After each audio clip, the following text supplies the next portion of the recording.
और आजकल एक और रियलिटी साइलेंटली ग्रो कर रही है, और वो है love marriages without any clarity.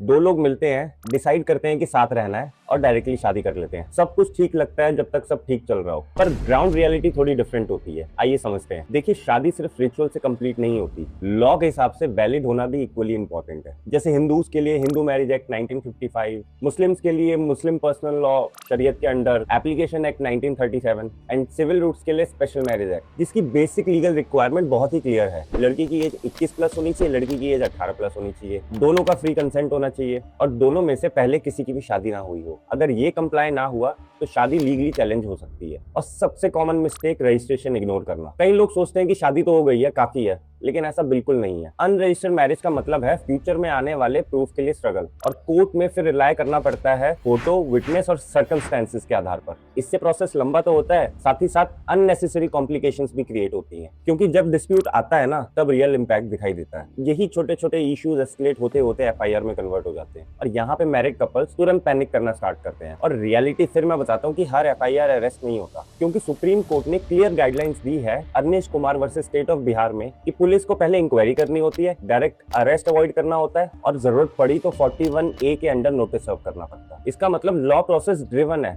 Impulsive नहीं। और यहाँ पे ये भी समझ लीजिए कि अरेस्ट कब पॉसिबल होता है, जब लड़के के अगेंस्ट सीरियस एलिगेशन लगे हो, एविडेंस डिस्ट्रॉय होने का रिस्क हो, अक्यूज्ड कोऑपरेट ना करे, या रिपीटेड नॉन कंप्लायंस हो। तो आइए जानते हैं ऐसी सिचुएशन में सबसे पहली अप्रोच क्या होनी चाहिए। पहला, पैनिक नहीं, प्रिपेयर करो। दूसरा, legal advice immediately low. Third one is कि अपना वर्जन डॉक्यूमेंट करो, एविडेंस प्रिजर्व करो, और जरूरत पड़े तो एंटीसिपेटरी बेल भी अप्लाई करके रखो। तो ग्राउंड रियलिटी ये है, लव मैरिजेस कोई इलीगल या रिस्की स्टेप नहीं है, बट बिना लीगल अवेयरनेस के ये कॉम्प्लिकेटेड जरूर हो सकता है। तो सवाल ये नहीं है कि शादी करनी चाहिए या नहीं, सवाल ये है कि क्या आप लीगली प्रिपेयर्ड हो। बिकॉज जब प्रॉब्लम आती है तो इमोशंस नहीं, डॉक्यूमेंट्स एंड लॉ ही काम आता है। Stay tuned to watch more.